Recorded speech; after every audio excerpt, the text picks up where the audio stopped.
श्रीपादराजं शरणं प्रपद्ये. अध्याय 12. कुलशेखर मल्लाचा वृत्तांत. श्रीपादांचे वय 4 वर्षे.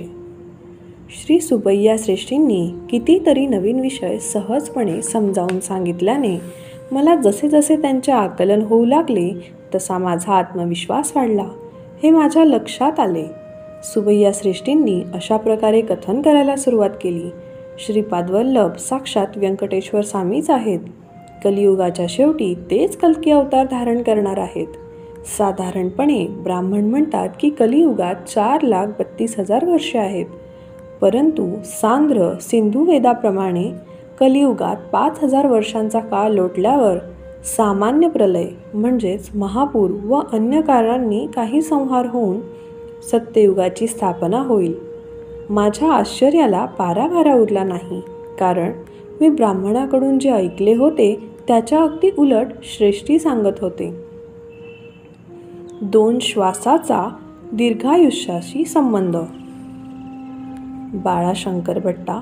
कलियुगामध्ये कलीची अंतदशा 5,000 वर्षांनी संपते. ज्योतिषशास्त्रातील महादशा प्रकरणाचा आधार घेऊन गणित करता येईल. त्यानंतर थोडा काळ 2 युगांचे मिश्रण आलेल्या संधी काळ असतो.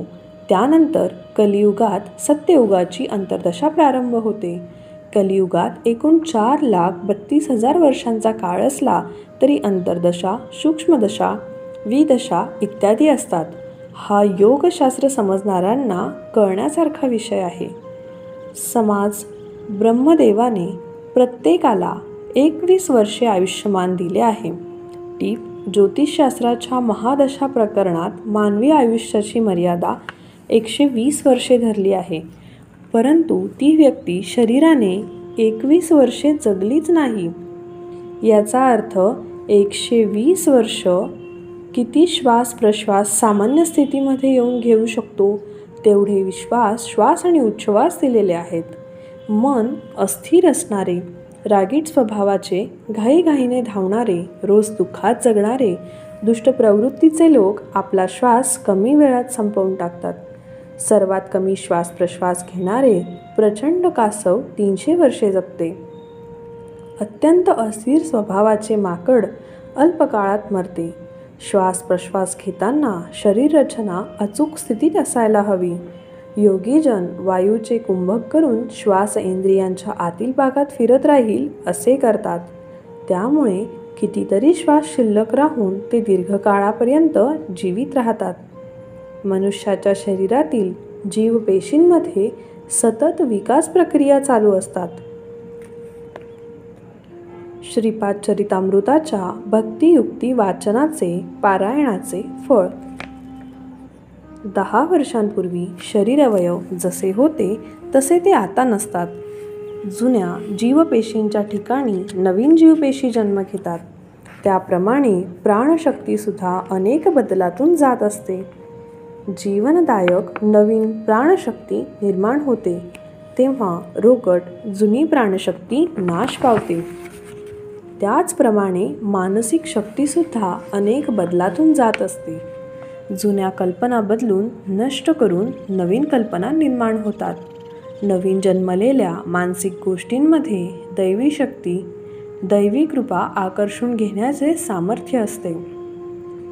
त्याद्वारे मन, प्राणशक्ती आणि शरीरसुद्धा शुद्ध होते. श्रीपाद श्रीवल्लभ चरितामृतासारखे ग्रंथ साक्षात परमेश्वर रूप आहेत. श्रीपाद श्रीवल्लभ चरितामृत या ग्रंथातील प्रत्येक अक्षरामध्ये सिद्धशक्ती, योगशक्ती अंतर्निहित असते. असा ग्रंथ मानसिक किंवा वाचिक अथवा मानसिक व वाचिक दोन्हींचा समन्वय करून पठन केल्याने श्रीपादांचे दिव्य मानस चैतन्य त्या दिशेने आकर्षित होते. ग्रंथाचे पारायण करणाऱ्या भक्तांचे शारीरिक, प्राणघातक, मानसिक आजार, बाधा, कष्ट या संबंधित समस्त स्पंदने श्रीपाद प्रभूंच्या मानसिक चैतन्याकडे पोहोचतात. तेथे ते शुद्ध होऊन दिव्य अनुग्रहपुरीत स्पंदनांच्या रूपाने साधकाकडे परत येतात. अशा परिस्थितीमध्ये साधकाला इहपर सुखाची प्राप्ती होते. सद्गृहस्थांना अन्नदान केल्याची फळे. ग्रंथाचे पारायण केल्यावर कमीत कमी 11 सद्गृहस्थांना जेवू घालावे अथवा त्यांच्या खर्चा एवढ्या रकमेचा दत्तक्षेत्रामध्ये विनियोग करावा, तरच पारायणाचे पूर्ण फळ मिळते. सद्गृहस्थांना भोजन दिल्याने भक्तांना दीर्घायुष्य लाभते. अर्थात भक्तास आणखी काही वर्षांपर्यंत पुरवणारे अन्नधान्य अव्यक्त रूपात उद्भवते. एवढेच नाही तर ते सद्गृहस्थ संतुष्ट झाल्यावर शांती, पुष्टी, तुष्टी, ऐश्वर इत्यादी संबंधातील भोग यागाच्या स्पंदनांचा अव्यक्तातून उद्भव होतो. कालांतराने अव्यक्त अवस्थेतील बीजे व्यक्त स्थितीमध्ये अंकुरित होऊन महावृक्ष म्हणून विकसित होतात. वनवासात असताना द्रौपदीकडून अन्नाच्या भाताचा केवळ एक कण स्वीकारून श्रीकृष्ण परमात्मा दुर्वास महर्षी आणि त्यांच्या 10,000 शिष्यांना पोटभर जेवण दिले शकले. त्यामुळे श्री गुरूंना श्रद्धेने काळजीपूर्वक समर्पित केलेले सर्व काही बीजरूपात अगोचर प्रांतात शिल्लक राहते, हे समजून घेतले पाहिजे. काळाच्या ओघात ही बीजरूपे व्यक्तिस्थित साधकाला हवे असलेले समस्त भोग व संपदा प्रदान करतात. श्रीकृष्ण आणि सुदामा एकदा दर्भ आणण्यासाठी वनात गेले. श्रीकृष्ण थकल्यामुळे सुदामाच्या मांडीवर डोके ठेवून निद्रिस्त झाले. श्रीकृष्णास न सांगता आश्रमातून आणलेले पोहे सुदामा एकटाच खाऊ लागला. झोपेचे सोंग घेतलेले श्रीकृष्ण उठून म्हणाले, सुदामा, मला भूक लागली आहे. घरून येताना माईने म्हणजे गुरुपत्नीने भूक लागेल म्हणून काहीतरी खायला दिले आहे काय? सुदामाने नाही म्हटले. श्रीकृष्ण पुन्हा म्हणाले, तू काहीतरी खात आहेस असे वाटते. सुदामा म्हणाला, नाही, मी तर विष्णू सहस्रनाम म्हणत आहे. श्रीकृष्ण पुन्हा म्हणाले, असे काय? मला असे स्वप्न पडले की आपण दोघांसाठी गुरुमाऊलीने पोहे दिले, ते तू मला न देता एकटाच खात आहेस. तेव्हा सुदामा म्हणाला, श्रीकृष्णा, तू थकला आहेस. त्यातून दुपारची वेळ, यावेळी पडलेल्या स्वप्नांचे काही फळ परिणाम नसते असे शास्त्र सांगते. श्रीकृष्ण हास्य करून गप्प राहिले. कालांतराने सुदामा फाटके तुटके कपडे घालणारा होऊन अत्यंत गरीब झाला. त्याने आपल्या दैन्य निवारणासाठी कितीतरी वेळा विष्णू सहस्रनामाचे पठण केले, परंतु काही विशेष फायदा झाला नाही. शेवटी त्याच्यावर श्रीकृष्णाचा अनुग्रह झाला. त्याने कुचेलाने आणलेले पोहे स्वीकारले आणि त्याला अमाप संपत्ती दिली. जरी श्रीकृष्णाने कुचेलाच्या मांडीवर डोके ठेवून थोडा वेळ विश्रांती घेतली होती, त्याची परतफेड म्हणून श्रीकृष्णाने सुदामाला हंस तुलिकात्पकलम म्हणजेच राजहंसाच्या मऊ पिसांपासून बनवलेला बिछाना वर झोपवून त्याचे पाय दाबून दिले. कर्मसूत्र किती गूढतेने कार्य करते हे प्रभूंनी याद्वारे सूचित केलेले आहे. पहिलवानाचे गर्भहरण. श्रीपाद 4 वर्षांचे असताना पिठिकापुरममध्ये वर्मकला नावाची गूढ विद्या अवगत असलेल्या एका मल्याळी म्हणजे केरळमधील पहिलवान आला. त्याचे नाव कुलशेखर असे होते. आपल्या शरीराच्या विविध भागांवर नियंत्रण करणारी काही जीवकेंद्रे असतात. त्यांना मर्मस्थाने म्हणतात. मर्मस्थानांना स्पर्श केला असता वा त्यावर आघात केला असता ती व्यक्ती बेशुद्ध पडू शकते. शरीराचा कोणताही भाग जागच्या जागी खिळून शारीरिक अक्षमता आणता येऊ शकते. मर्मस्थानावरील मारामुळे त्रस्त झालेला वा एखाद्या आजाराच्या लक्षणाला प्रतिबंध घालण्यासाठी या कलेचा वापर केला पाहिजे. युद्धकलेव्यतिरिक्त काही विशेष मर्मांना अंडगल असे म्हणतात. अंडगल मर्माच्या बाबतीत कशा प्रकारे उपचार करावेत यासंबंधी प्रशिक्षण देणारी कला म्हणजे मर्म उपचार पद्धती. सुश्रुत या प्राचीन वैद्याने हे शास्त्र जगासमोर प्रथम उघड केले. या कलेत 12 अत्यंत धोकादायक मर्मकेंद्रे आहेत. या कला गुरुकडूनच शिकल्या पाहिजेत आणि फक्त जगाच्या कल्याणासाठीच त्यांचा वापर केला पाहिजे. या मर्मबिंदूमध्ये प्राणशक्ती विपुल प्रमाणात असते. त्यांच्यावर भयानक दाब देण्याचा प्रयास केल्यास वा त्यांच्यावर आघात केल्यास व्यक्तीच्या जीवितास धोका निर्माण होऊ शकतो. काही विशिष्ट बिंदूंवर दाब देण्याचा प्रयास केल्याने एखाद्याचे प्राणसंकटातून रक्षणच होत नाही, तर विविध प्रकारचे दीर्घकालीन आजार बरे होऊ शकतात. कुलशेखर सप्तगिरी बालाजीचा भक्त होता. तो सर्व राज्यात सर्व मल्लोद्यांना जिंकून जगत पताका घेत असे. काळ व प्रारब्ध या घटनांमुळे तो पिठिकापुरमला आला. पिठिकापुरममध्येही मल्ल होते.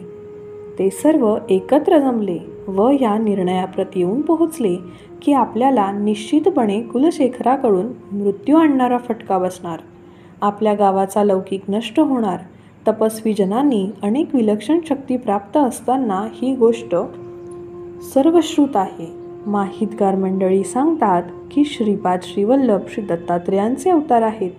तशा प्रकारचे विचार करून हा कठीण प्रश्न सोडवण्यासाठी त्यांनी श्रीपादांचा आश्रय घेण्याची इच्छा होती. त्यावेळी श्रीपाद श्री नरसिंह वर्मा यांच्या घरी होते.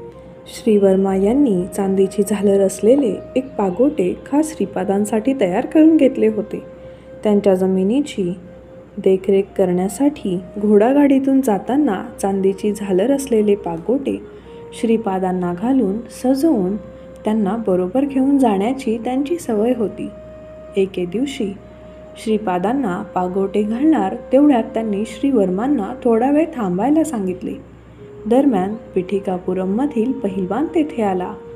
ते श्रीपादांना शरण आले. श्रीपादांनी त्यांना अभयवचन दिले. पिठिकापुरममध्ये एक भीम नावाचा कुबडा होता. तो 8 ठिकाणी वाकडा होता व आणखी म्हणजेच अशक्तसुद्धा होता. तो काही काम करू शकत नव्हता. तरी त्याला श्रीवर्मा पगार देऊन सेवा करून घेत असत. भीमाचे श्रीपादांवर अमर्याद प्रेम, आत्मीयता आणि अढळ श्रद्धा होती. तो श्रीपादांना आपले कुबड दूर करण्यासाठी नेहमी प्रार्थना करीत असे. त्यावर श्रीपाद म्हणायचे, योग्य वेळ येताच मी ते सरळ करीन. श्रीपाद त्या मल्लांना म्हणाले, आपल्याकडे भीम आहे. तो कुलशेखरास तोंड देईल. भीमासारखा मनुष्य आपल्या पाठीशी असताना आपण का घाबरावे? श्री दत्तांचे मार्ग अतिशय विचित्र आणि चमत्कारिक असतात. कुलशेखराशी लढत देण्यासाठी भीमाच्या झालेल्या निवडीमुळे पिठिकापुरमचे रहिवासी विस्मयचकित झाले. काही लोकांनी विचार केला की त्यामध्ये भीमाचा अंत होईल किंवा श्रीपादांचे दिव्यत्व प्रकाशात येईल. कुकुटेश्वर मंदिरानजीक कुस्तीचे कडे तयार करण्यात आले. अनेक लोक ती करमणूक पाहण्यासाठी प्रत्यक्ष आले. मल्लयुद्ध सुरू झाले. कुलशेखराचा प्रत्येक माराबरोबर भीमाचे शरीर बलवान होत होते. तो ज्या ठिकाणी भीमास मारित होता त्या ठिकाणी तितक्याच जोराने त्याला मारा लागत होता. कुलशेखर क्षीण झाला. भीमाचे कुबडे सरळ झाले व तो अतिशय बलवान झाला. श्रीपादांच्या चरणांवर कुलशेखराने दंडवत घातला. श्रीपाद म्हणाले, कुलशेखरा, मानवी शरीरावर सुमारे 108 मर्म असतात. या सर्वांचे पूर्ण ज्ञान तुला आहे. पण भीमाने पूर्णपणे माझ्यावर विश्वास ठेवला. मीच त्याचा रक्षक आहे हे ज्ञान त्याला होते. तुझे ज्ञान महान की त्याचे ज्ञान महान? तू उद्धटपणे हुकूमत चालवित आहेस. मी दिव्य मनोरंजनांचा आनंद देतो. मी कायदा आहे आणि विविध शिक्षा लादणारा अंमलबजावणीदारसुद्धा आहे. आजपासून भीमाची सारी दुर्बलता तुला देत आहे. तू दुर्बल मनुष्य म्हणून जगशील, तथापि तुला अल्प प्रमाणात अन्नवस्त्र मिळेल. तुझ्या शरीरातील सर्व प्राणशक्ती घेऊन भीम अत्यंत बलवान मनुष्य होवो. या जगातील प्रत्येक प्राणीमात्रापेक्षा मी शक्तिमान आहे. तिरुपतीमध्ये कोण आहे? मी नाही का? सदैव माझे संरक्षण मिळवून त्या मर्मकलेचा तू गैरवापर केलास, म्हणून मी तुझ्याकडून ही मर्मकला काढून घेत आहे. त्याला क्षणभर श्रीपादांनी श्री पद्मावती व्यंकटेश्वराच्या रूपात दर्शन देऊन कृतार्थ केले. श्रीपादांच्या लीला अचिंत्य अगम्य आहेत. त्यांची कृपा प्राप्त करणे हाच आपल्यासाठी योग्य मार्ग आहे. अध्याय 12 समाप्त. श्रीपाद श्रीवल्लभांचा जय जयकार असो.